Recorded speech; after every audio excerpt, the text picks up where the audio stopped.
Epic is saying here that Apple indiscriminately takes 30% from all in-app purchases that you make when you're in Fortnite or using any other app. And Epic wants to offer a competing app store.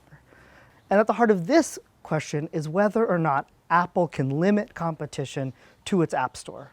Whether Apple can say, we're going to be the only app store, we're going to be the only quality control check on the apps that come through, and you always have to pay us some tax in order to get your apps or get your payments through iOS.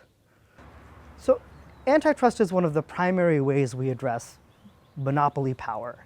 And I think what we're seeing is a lot of really large companies that people are increasingly skeptical of. And they're skeptical of the accumulation of power in a small set of corporate hands. They're skeptical of Apple's power, of Google's power, of Facebook's power, of Amazon's power.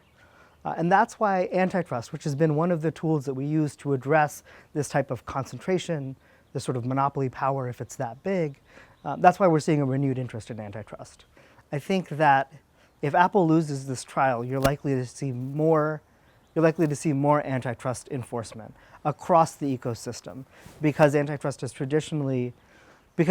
regulators have traditionally allowed this sort of vertical integration.